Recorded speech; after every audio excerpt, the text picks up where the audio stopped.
Rianne's not going to like me today on this one, but committee clerk to conduct a roll call. Chris. Thank you, Chair. Regional Chair Redmond. Present. Councillor Craig. Present. Councillor Erb. Councillor Foxton. Chair Harris. Here. Councillor Hunick. Go Leafs go, especially Steve Lawrence. Councillor James. Councillor Liggett. Present. Councillor McCabe. Councillor Novak. Councillor Rodriguez.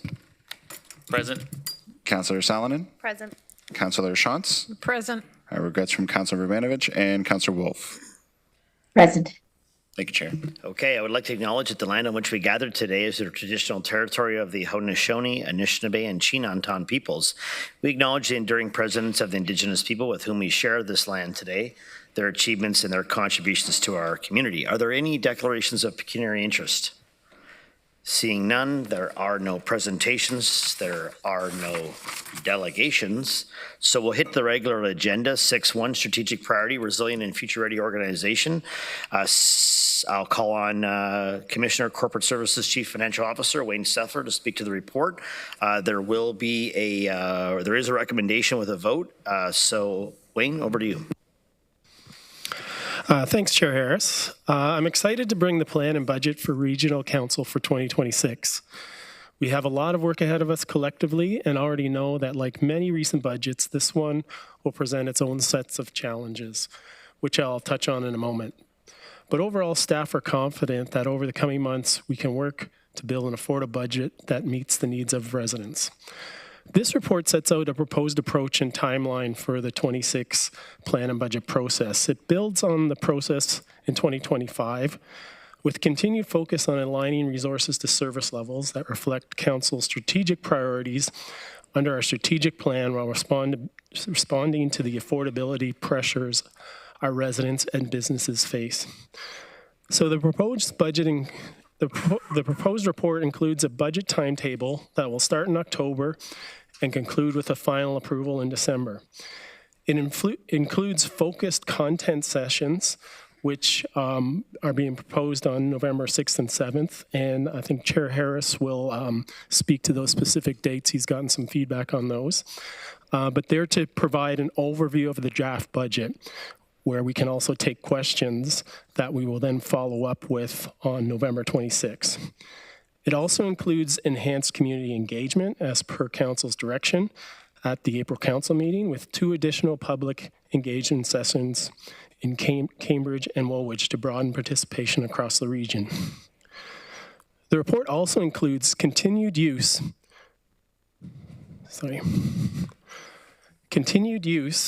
of plan and budget principles introduced last year, which are investing in initiatives that make a measurable difference to Council's strategic objectives, address significant risks to the community or organizations, prioritize investments that maintain essential services and existing commitments, meet legislative standards and compliance requirements, advance time-sensitive initiatives that cannot be delayed, and ensure fiscal sustainability backed by solid business cases.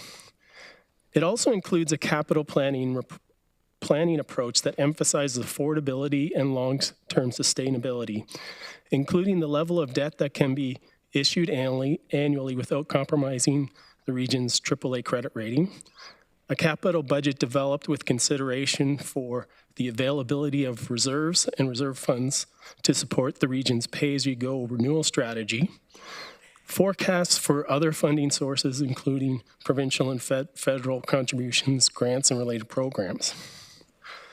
The report also highlights early identification of some budget pressures, which are items like inflation, labor agreements, 14 million in capital impacts on the operating budget, including transfers to reserves and debt servicing.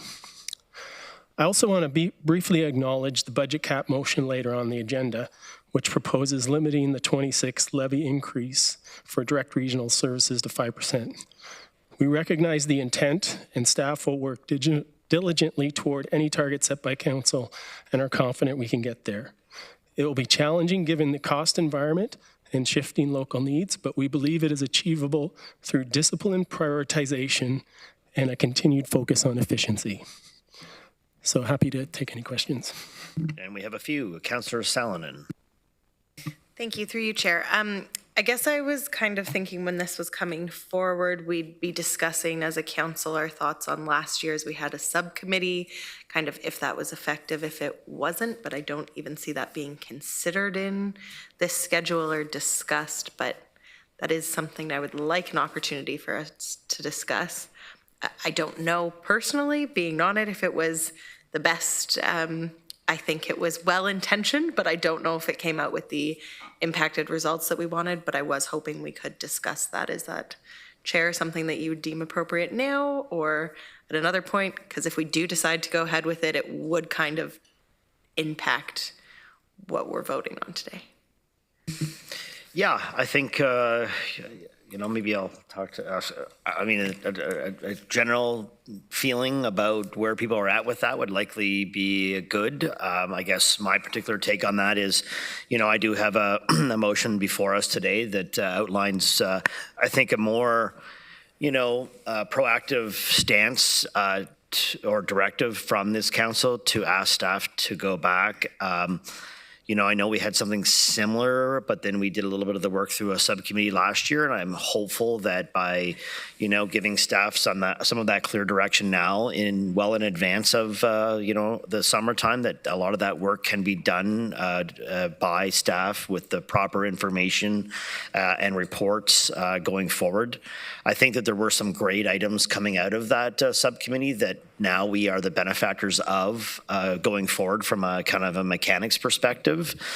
So maybe just taking a few minutes to go around and get an indication as to what our colleagues feel about that, and if there's interest in another subcommittee, or if they feel that the motion today allows for the professionals to go and get that work done, knowing that hopefully, provided that they can get there, we won't have to have a subcommittee. So maybe I do have a speakers list. Maybe we'll hit those two folks. They can ask their questions, and then if you don't mind kind of sharing your thoughts on that, and if anybody has strong opinions either way, it'd be great to chime in on the speakers list and get your feedback and perspective. And then from that, I think we'll have a bit of an idea where council sits on either doing it or not. So with that, Chair Redmond. Thank you, Chair Harris. I'm very much in support of the motion that you're bringing forward, and I would have to say, as a member of that subcommittee, I thought it was a useful conversation, but I thought it disadvantaged anyone who wasn't on that subcommittee. So I would suggest that all the information coming to all of us is probably a better use of staff time and our time.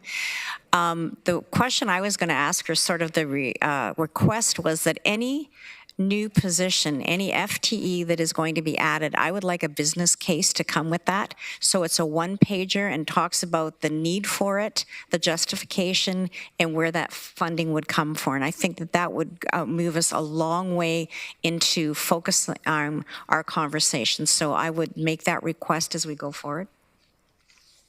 And I can repeat it if you didn't hear it. No, I did. Yeah, thanks, Chair Redmond. I agree with you. There's only so much staff time as we get to roll our sleeves up ahead of budget. Even though I think it was a novel idea to have, this would allow staff to focus on, getting to that point rather than trying to accommodate, getting information to a subcommittee that, we'll simply hopefully get that same information in the fall. But I don't want to preface this. I want to hear from others. So, Councillor Hunite. Thank you, Chair Harris. It's late in the day. My thoughts about the subcommittee are exactly the same as Chair Edmund, so I won't belabor those. The questions that I was going to ask, if there's anything that I've learned in the last 2 or is it 3 budget cycles that I've been through now, I've lost count, they're all semi-traumatic, is that the capital budget dramatically impacts the operational budget. I know they're symbiotic and interconnected and so on, but if we reduce capital, that automatically reduces operations, right? And so I was a little bit surprised to see that in both of the discussions around operation and capital, they looked combined. And I wonder what the feeling around the table is and around the staff. To be what would it be to separate those and possibly do capital first? And I look to the Chair of Administration and Finance for his input as well. Well, maybe I know Wayne wants to chime in on that first, so I'll let him go ahead. Yeah. Yeah, through the chair. We are actually following a process like that.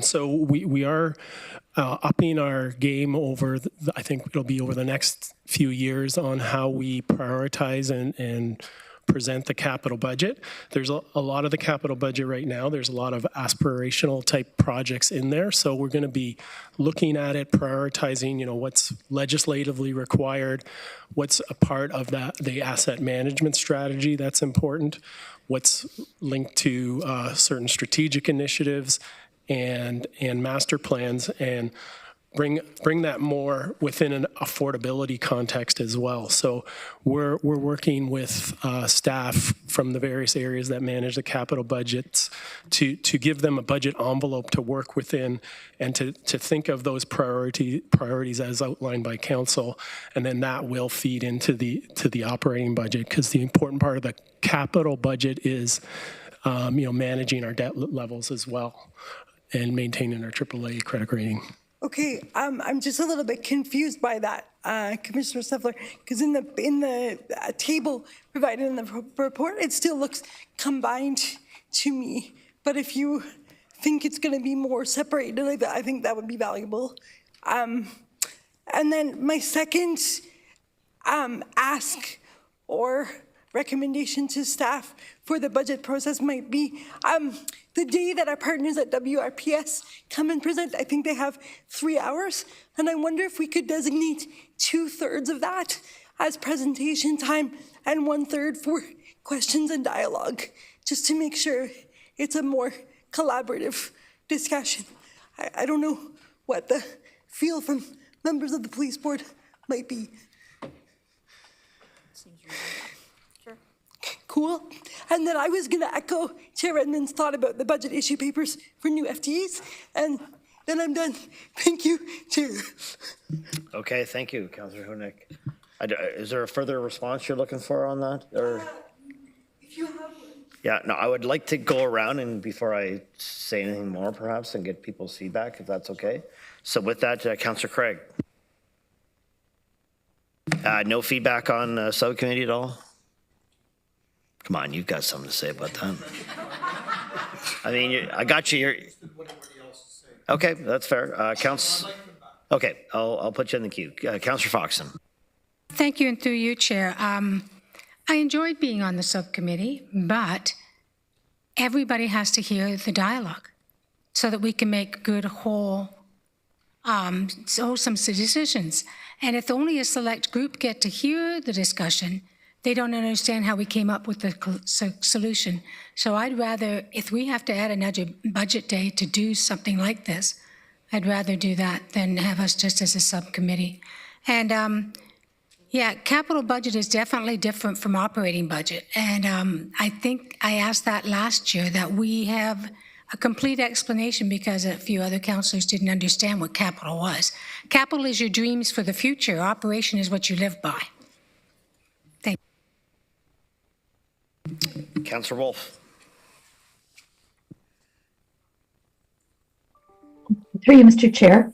Although I appreciate the work done by the subcommittee, I think that the decisions really have to be the entire council.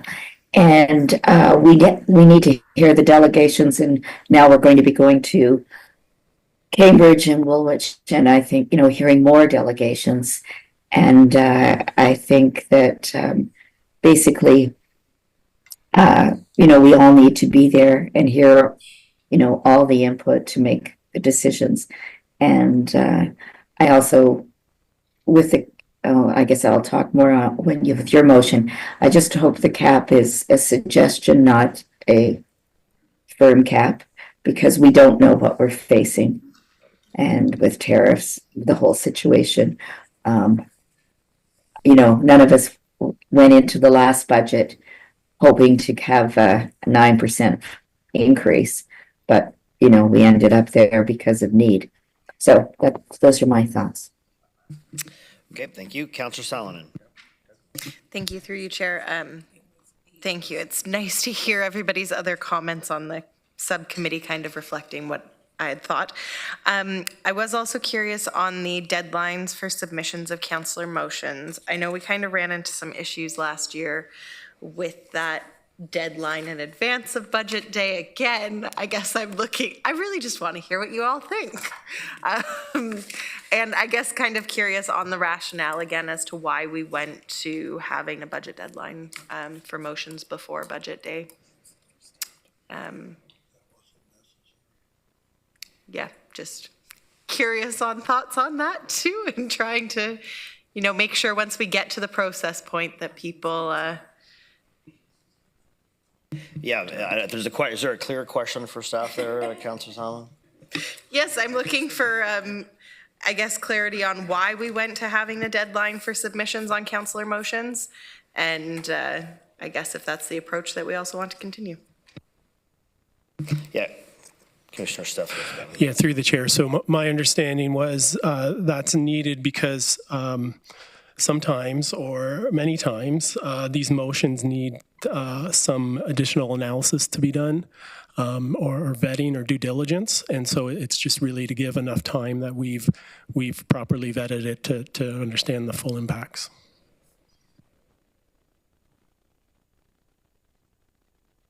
I still, maybe clerk staff can follow up. Yes, there's a submission deadline. However, there is still an opportunity for council on budget day to bring items forward like that. I guess that's why I'm asking, because that does exist, that we can still bring them forward on budget day, having that deadline. Does it make sense? Yeah, I mean, you can expand, but I think if there's staff support to provide council with the necessary backup and information on the emotion, then there's some time required. However, staff, you want to? Yeah, that's the gist of it. And yes, you can still bring forward a motion, but it requires 2/3 of council to waive notice to be able to present that motion. In years past, we had a number of councillor motions that came in at the last minute that, like at 8 a.m, for example, on a budget day, and staff didn't have any chance to review it, and we ended up taking 30-minute recesses and spending a lot of time figuring out if the motion was in order, how it impacted the general tax levy, and there was a lot of motions that impacted more than one department. So I think we talked about it. We talked with the chair. There was a motion that was moved asking for there to be a deadline put in, and now we just carry that in the actual report with that deadline date on it. So that's sort of the history on it. Thank you. Councillor James. Yeah, thank you, through you, Chair.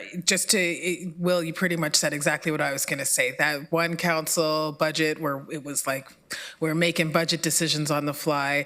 The motion, because I presented both of them, was to avoid that and to allow staff opportunities to really understand what the motion, the implications, but also not excluding that there would potentially be opportunities for council on the day of. But it just provides a bit of a buffer, and I think we need that. We're making big decisions on finances and policy, so having some, like a due date, but also know that there is flexibility, I think is part of a process that actually, can work, although I know sometimes it can be complicated. The other thing is with this, what was the name of the committee? The steering subcommittee on that just I think that process in itself, I can respect and recognize the work that went in by those who were on there, but I definitely felt like there was something missing from the outside perspective. When things were presented, I felt like there was something missing, some context, and I think we need to do this as a whole, as a team, and setting up extra parameters in the budget process will help with that. But kind of felt like there was some pieces missing during that process. So that's where I stand with that. We should do it together as a team and get through it that way. Thanks. Okay, Councillor McCabe. Thank you.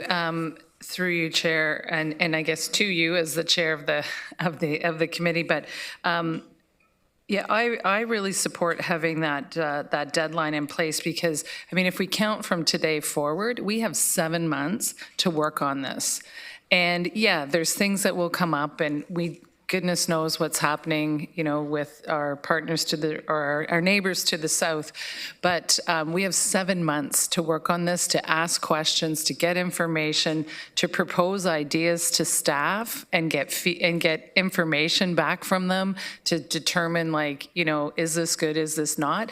I mean, personally, I was really frustrated on our last day when there was a couple of things with really big impacts kind of thrown at us at the very last minute, and we went to midnight, and then we had to go into the Friday morning, right? I mean, because we know this is coming, we know these deadlines are coming. The staff are going to go through the process and provide us the information we need, and we have ample opportunity to ask our questions. Again, we have 7 months, so I very much support having that deadline in place to kind of help focus the mind, and so we don't have those kind of big surprises that were dropped on us on budget day. Thank you. Councillor Erb. Thank you, Chair Harris. I would support not having the subcommittee. I think it's better to bring everybody hearing it for the first time and thinking it through together.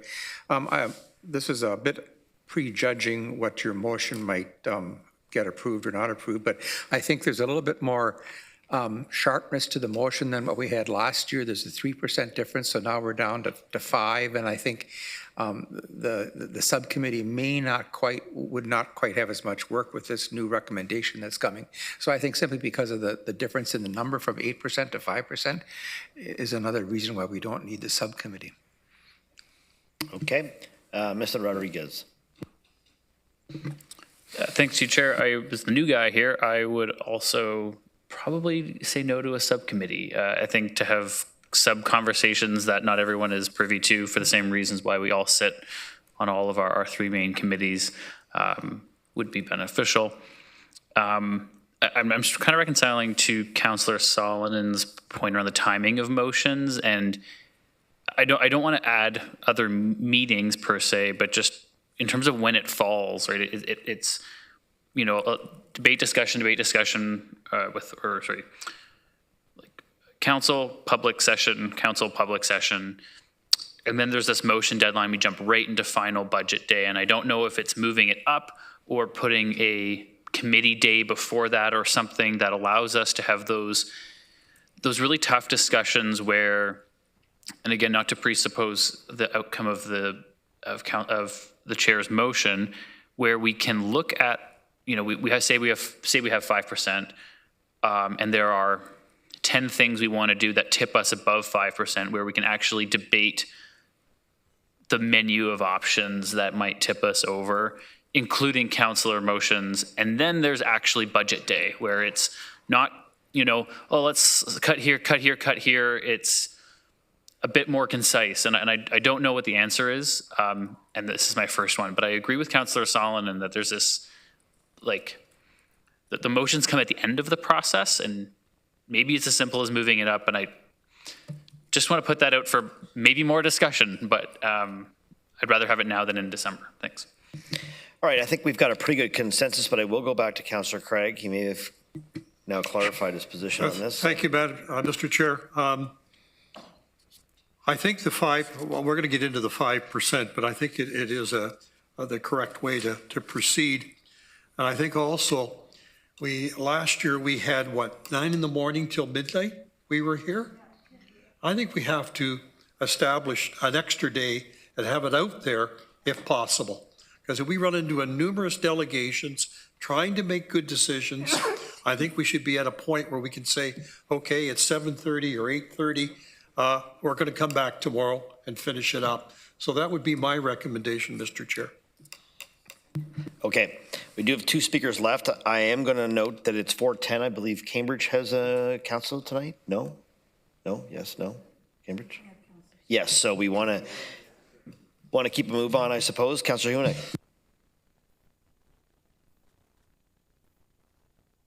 Thank you, Chair Harris. I think I'm on the same wavelength of Councillor Rodriguez. I appreciate the councillor motion deadline for accessibility reasons as well as transparency to the public and their ability to weigh in. And for that reason, I don't know what this would look like, but I wish there was a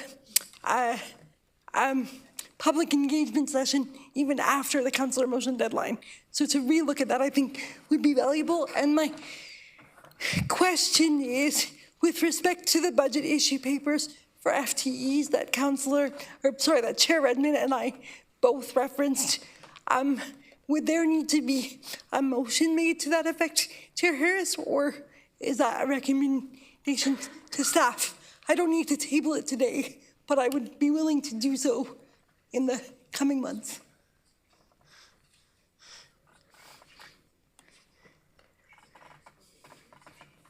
Okay, yeah, so this recommendation hasn't been moved yet, Councillor Hunick. So if there's something that you would like to propose that would be considered as we adopt this, motion or recommendation, then that would be, I think, appropriate at this time. Yeah, because it is related to the report. So yeah. I think what I would like to propose, and maybe clerks can help with wording here, but where an FTE is proposed, a budget issue paper or a business case will be provided. I think that's pretty straightforward. Perfect. But if this requires waiving notice, then I'll table it next time. So tell me. Yeah, so I think what we'll do is clerk's staff will put, because we've not moved or seconded the motion, you can, change the proposed motion to reflect that. And we'll get our colleagues to vote on it. And that, while we're doing that, Chair Redmond? Oh, I guess we'll need a seconder on that. Chair Redmond will second that. Okay. Chair Redmond. Thank you. That was going to be what I was going to propose, is that we just amend your motion to add that in. And I just want to state the obvious. Budgets are really difficult. And part of the reason why I really support not going the subcommittee route, but having a line in the sand for when councillor motions come forward is so we can make informed decisions. Sometimes at the end of the budget process, it's almost like that Quebec referendum question. Everybody knows what it means, but we all have a different interpretation. So I think knowing from staff what the ramifications are is very, very important. I wouldn't want anyone to think that that still doesn't mean that you can, with 2/3 of council, move something, but I would like us to be informed, and to me, my way of thinking, that's why this line in the sand is there. I would also remind us that not only are budgets hard, but the very first budget, and I believe it was Councillor Salonen that made this observation, we spent many months undoing a lot of hard work. Last year, I think we were up against not making decisions. So we have to start the conversation at the beginning. We have to have those hard questions. We have to make decisions and give direction to staff, recognizing that it's not over until final budget day. And so that the public input is really important, but we have to have those active, proactive, productive discussions right the way through the whole process. And it's one of the reasons why I commend you, Chair Harris, for putting this forward, because I think it's going to focus our conversation in a much more fulsome way than maybe it has in past experience. Okay, and Councillor Craig, you're back on the docket. Well, Mr. Chair, what I'd like to do somehow, and to formalize it, is that we build into the budget process that extra day. So how would you like it? Do we take it as is it in there? You're doing it? That's our recommendation right there. Yeah, I know Mr. Steffler noted in his remarks the schedule that we have laid out. I will say he'd asked me to comment on that. We do have one of our colleagues that has expressed an ask of a change on the dates. There is basically 2 or 3 days back to back in November on the 6th and 7th. So yeah, we meet on the 5th actually and the 6th. So it's the 5th and 6th, and they're proposing perhaps pushing it a week. So, I'm wondering if before our council meeting, if colleagues could really review that timetable here with your own respective schedules. That's it. And submit to, who should we say, the clerk staff? I guess the clerk staff would probably be the most appropriate one. on whether they're good with that, or, maybe we can send something more formal out to ask that specifically. But there has been an ask that we move the budget days from the November 5th and 6th to the following week. I think I have a conflict, but I know Wayne's got a conflict that week as well already, so we'll sort it out. But maybe you'll do that ahead of our council. And I think Councillor Craig, I'm going to defer to staff here. Sounds like they've got a plan in place, so give me a second.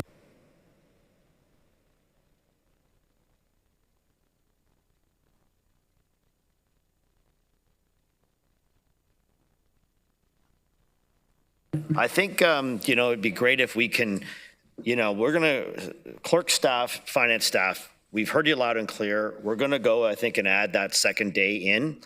We're going to collect that feedback from colleagues on the 5th and 6th, sort out that week, add the second week in, and we'll ultimately approve it at the council meeting on the 21st. Are you cool with that, Councillor Craig? Okay, we've heard you loud and clear. It'll be there. All right. I've got Mr. Rodriguez and then Councillor Foxton.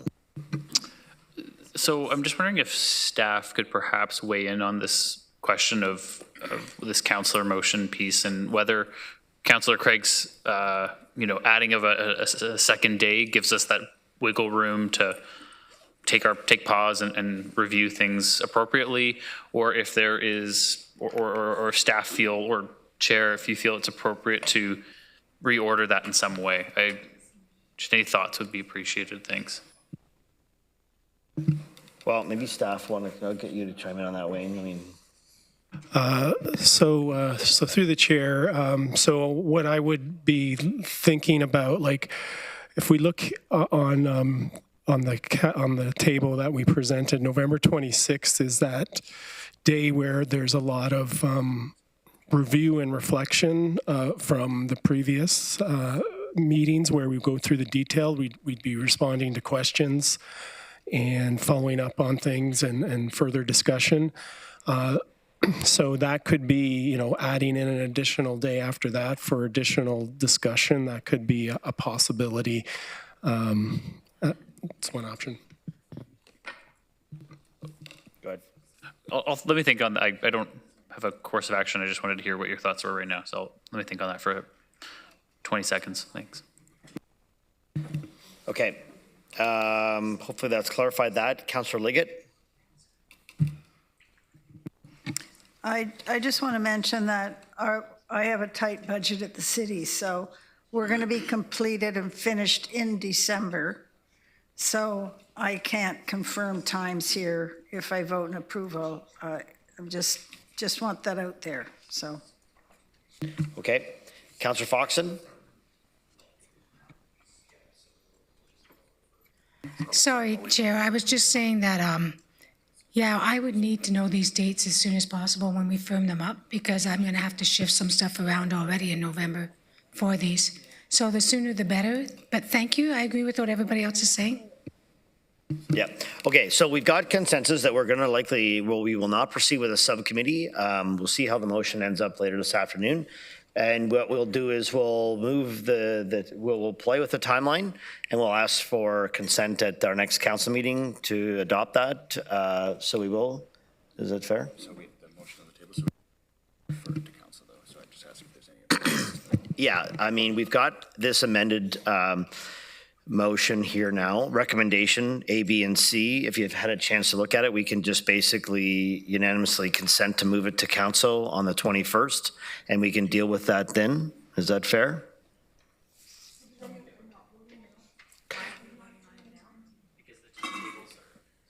Yeah, the timetable is the one. The timetable is the one that we need to modify, and that we'll have it done and ready to go for everyone's consent on the 21st. So if there's no objections, we'll move this to the 21st, and we'll clean up the proposed plan and budget timetable with the recommendation to add a day and possibly the change on the 5th and 6th, provided that we get some feedback from all of you in the next week. Okay? Great, everybody.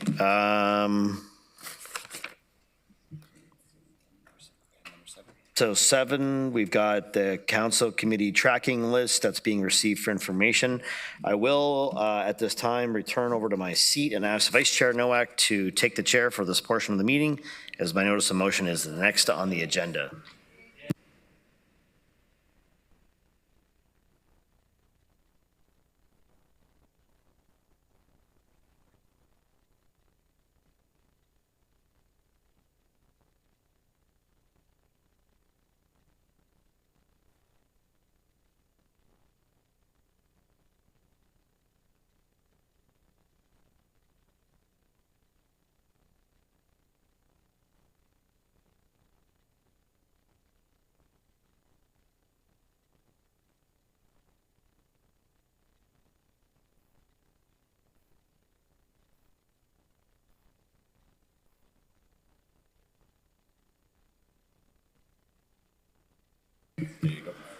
So we have a notice of motion from Councillor Harris regarding the budget target, which is listed on your agenda today. It seems to me that it's already been talked about at length. But is there a seconder for that? Councillor Solomon? And I would ask Councillor Harris to speak to it. Sure. Okay. Well, I think that the best way here would be just to quickly go through it. It's a quick one. So whereas residents and taxpayers across the region are facing significant financial pressures due to the rising cost of living, including housing, food, fuel, and other essential expenses, and whereas affordability remains a top concern for many households and businesses within our community, and whereas ongoing economic uncertainty, including the impact of tariffs and global market instability, continues to place additional strain on local businesses and consumers, and whereas Regional Council has a responsibility to balance the delivery of essential services with fiscal prudence and affordability to taxpayers. Therefore, be it resolved, the Council direct staff to prepare and present a draft 2026 budget for direct regional services that limits the overall tax levy increase to no more than 5% while maintaining vital services and seeking efficiencies wherever possible. So, you know, it's fairly self-explanatory, but, you know, we have had, you know, a very robust discussion over the last two budgets. And I think that this sends clarity to staff to obviously get to work over the course of the summer leading into budget with that number in mind. We know that we've got commitments already that will carve out some of that. We've got an opportunity to look at additional savings to offset some of those increases. And that, you know, this is a great starting point to send clarity back, knowing that our leadership team and all the different divisions will put their best foot forward to balance, you know, the need for us to deliver those critical services to our residents, especially in a growing community like ours, while balancing the ability for those that have to pay for them to do so, especially in this uncertain time. And so I guess I'm happy to take questions. You know, I know that, look, this is a starting point, and that, you know, ultimately it is in council's hands in terms of the direction we go. We've already had, you know, a suggestion that, you know, any FTE, there's a business case that's presented, and I think that there will be potentially a plan for other items that are necessary here to our community be brought forward somewhat in a similar fashion. But we know that that work can be done now to truly, bring forward the things that we have to do, that we're legislated to do. And maybe we have to put off some of those other things for another time. And so I'll just end at that. But again, ultimately, even though we've got this in the window, it doesn't set us up, to abide by this. I hope that we can deliver a budget to our community that's in and around that range at the very least. But ultimately, we know that come budget day, it's in all of our hands. And I know that we'll do the right thing to, again, balance out the need to continue to make good investments to make Waterloo Region the best place to live in Canada, while considering the people that have to pay for it. So I'll end there. Thank you, Councillor Harris. couple in the queue. Councillor James. I thank you through you, Chair Nowak. Councillor Harris, I absolutely support this motion. I am, after seeing what we went through last year and that over 9%, I think this gives staff some parameters and helps them in terms of what they present to us, really sticking to the services that we absolutely have to provide. And anything that potentially council brings that's over and above, at least our staff have a starting point. I am also extremely conscious of the economy and the state that we are in, with significant amount of layoffs and potential job losses. I think that there are a lot of people in this region that are just staying above water and really being responsive and responsible in our actions ahead of time. Will show the residents and those taxpayers that, you know, we're mindful of the situation that is currently existing, and really the fear that people have around being able to sustain their lives. And so I support this motion. Thank you, Chair Harris, for bringing it forward. I think this really sets the tone for staff and for us as a council as we move forward into the budget process. We'll move to Councillor Hunick. Thank you, Chair Nowak. Councillor Harris, I support there being a cap of some kind, but I'm conscious of the fact that last year the cap put forward is 8%, and we didn't make that. Economic times haven't gotten any easier for service providers than they've gotten for residents. And so I'm just curious as to if you've had conversations with staff regarding how feasible this is, if it should move at all. Yeah, you know, I did have a chance, and I think Mr.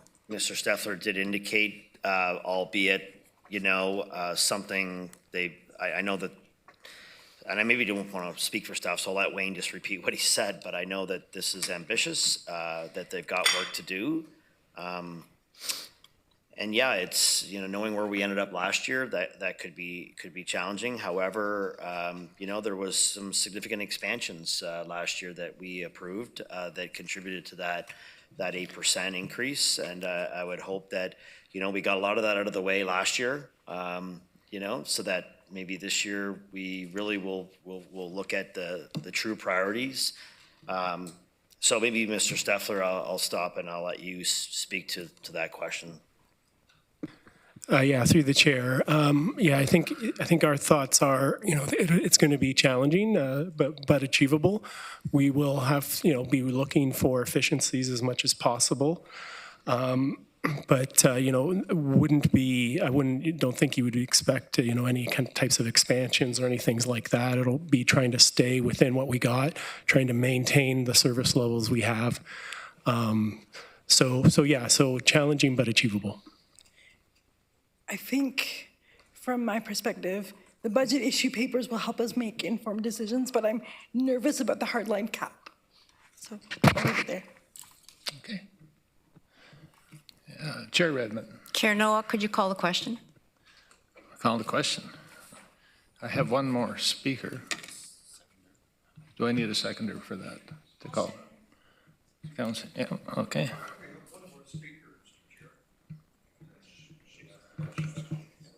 Question was called? Okay.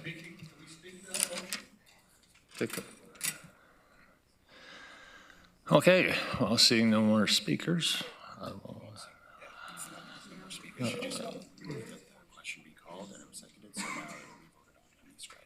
Okay. So the question has been called, so you'll vote on this in e-scribe. So. And I'm in favor.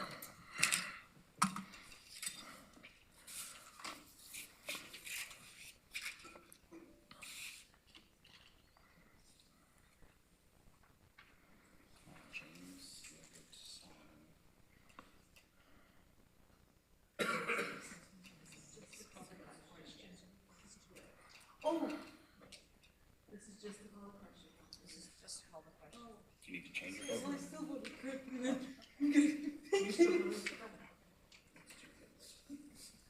Okay. That's it. It had to be a 2/3 and it was defeated. Okay, that's defeated. So we'll go back to the speakers list. I think it was Councillor Wolf that was next in line. Councillor Wolf? You need 2/3. Through you, Mr. Chair. Okay. Okay, through you, Mr. Chair. I'm glad to hear staff is thinks that this is achievable, but for the reasons that what the region is going to go through next year with the tariffs, etc., layoffs, I can see that need for service is going to also grow. So I'm quite happy for us to aim for the 5%, but as long as, since it is up to council in the end, it wouldn't be a hard cap. We could change that like we did in every other budget. So I'm hoping we can get to the 5%. However, I think that the needs are going to be huge next year.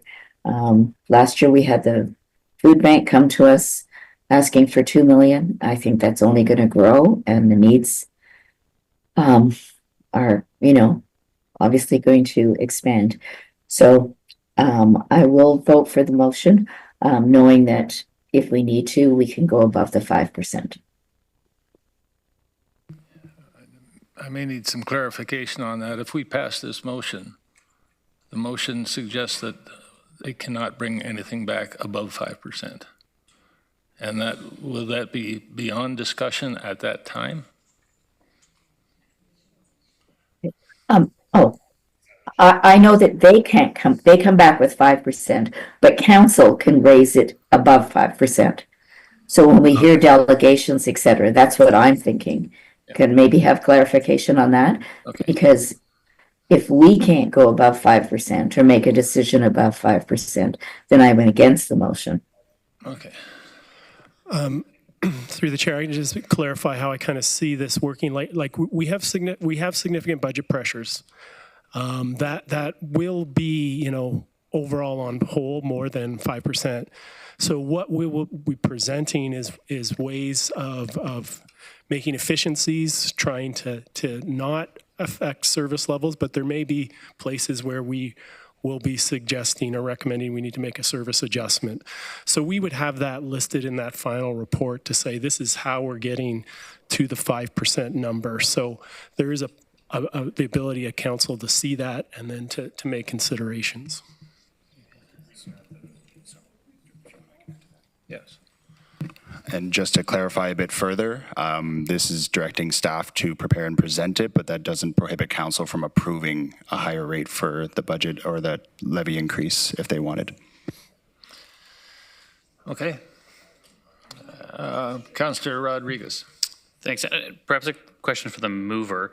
I don't think the motion would limit staff from having like a list of things that could add on to 5. Like here's the draft budget with 5, and here are 10 other things that we would like to do that add another 3%. We can, and I'll leave the mechanics of how that gets voted on and dealt with, but I think, am I correct? That any menu items could be part of that, like it's 5%, and here are the things that we think are nice to have that are for council to debate?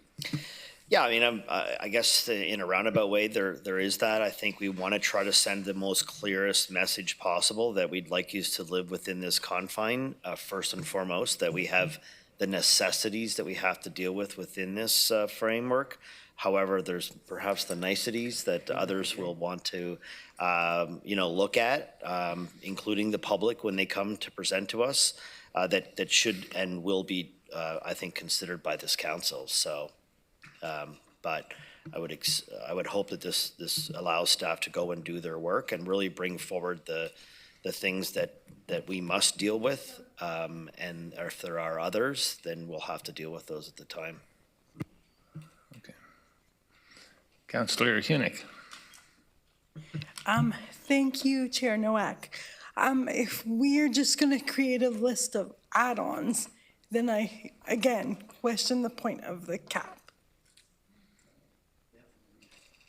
I mean, I think that we'd like to, again, send this back to staff, giving them this confine to live within.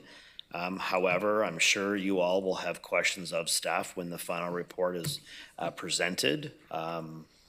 So that doesn't limit you to do that, but this is kind of where it's at. We got to have a little bit of teeth to the motion to really roll up our sleeves and bring those things back. I mean, I'd like to think like things like the food bank, they're going to be baked into the budget now going forward that we've approved last year, right? 2 years? I think was it 2 years or was it indefinite now? No, it wasn't indefinite. Do you remember? I thought it was, but at least. Anyway, we have a lot of those things that we did last year in this year's budget already. So. Okay, we have a number of others. My initial fear when I hear of this list that's coming is that we're going to get into a very similar situation as that we're trying to get out of from last year. So that does worry. Councillor Craig? Well, Mr. Chair, my thoughts about the 5% would be that it would be a limit for members of council. Once you start getting into there could be add-ons, we might have to change some things. It just simply becomes a feel-good motion. And it needs to have some teeth psychologically. So where I'm at, voting for the 5% is 5%. And that's where I'm going to stay during the budget discussion. And I think we've got to get tough on this. I think Councillor Harris has very clearly laid out what the issue is. It's the taxpayers who can't afford to pay any more. And we've heard that for the last couple of years. I'm hearing it from lobby groups in Cambridge who are very angry about the ongoing increases and who want to have input into this. And I just feel very strongly about this. Councillor Harris is on the right track.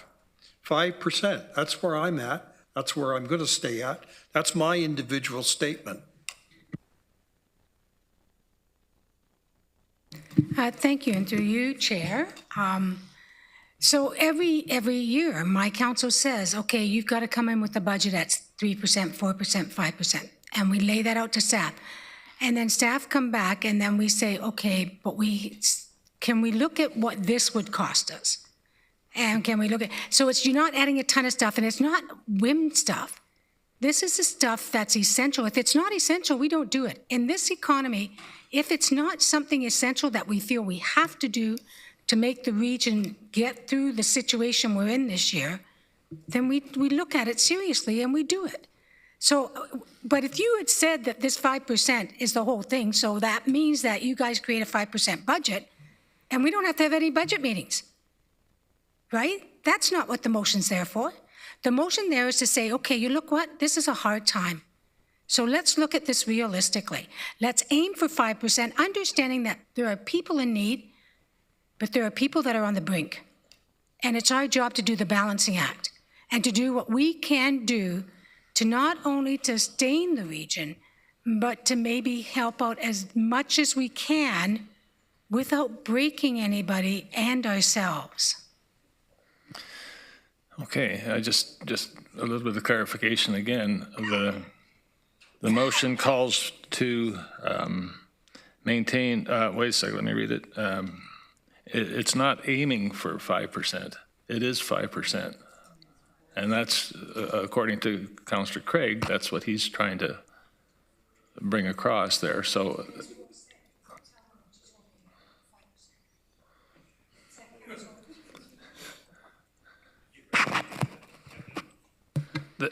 sorry, just procedurally, the motion is asking staff to come back with a recommendation of a budget at 5% on the tax levy. What council chooses to do with that at final budget is council's decision.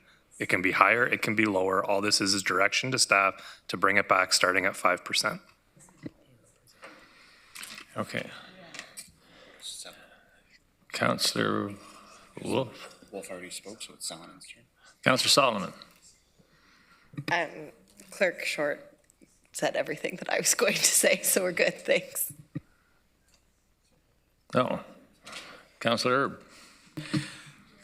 I'd like to call the question, because if we can't agree on this motion, it's going to be a long budget day. I'll second that. Seconded by Councillor James to call the question. We're going to vote on that as well. We need 2/3.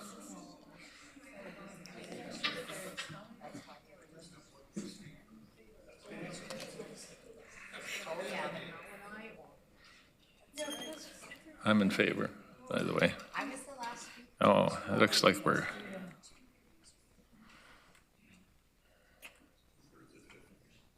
So that carries. So we're going to now we're going to get to the main motion. We're going to have that put up on the screen, I would imagine. And I'll ask you to vote on your e-scribe. I'm in favor. What's that? Oh gosh, I love it. And that's carried. And I will vacate the chair.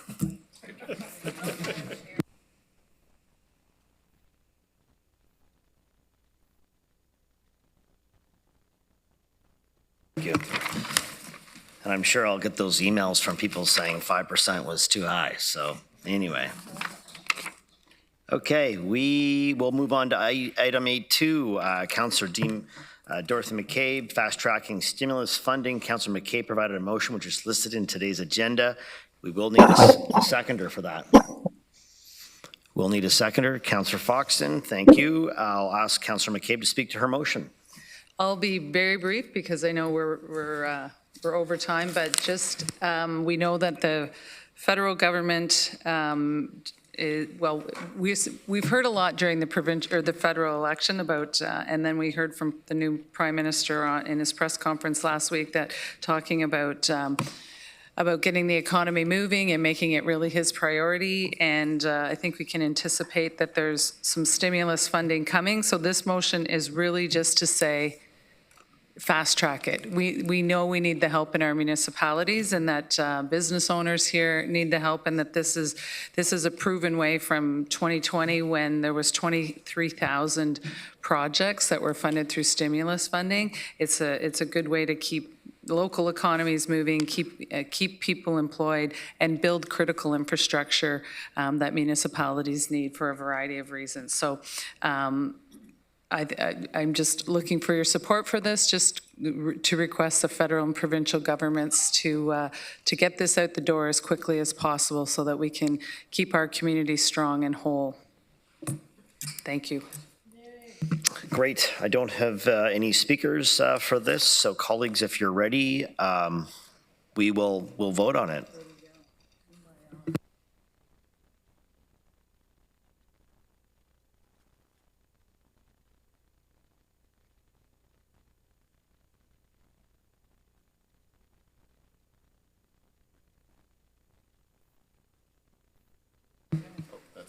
Okay, colleagues, that is carried. Number 9, is there any other business?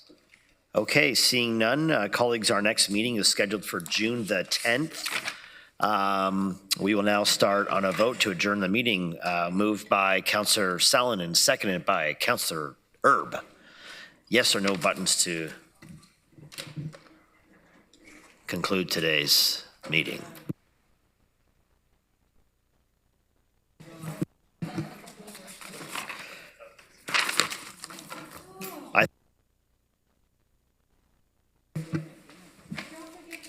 I think we're getting there, colleagues. So Herb and Liggett. That's carried, colleagues. Thanks so much today for your participation. And I know we'll all head home and think of our colleague, Councillor Williams, who is not with us today. And we wish her family nothing but the best. And we have them in our prayers. So thank you, everybody.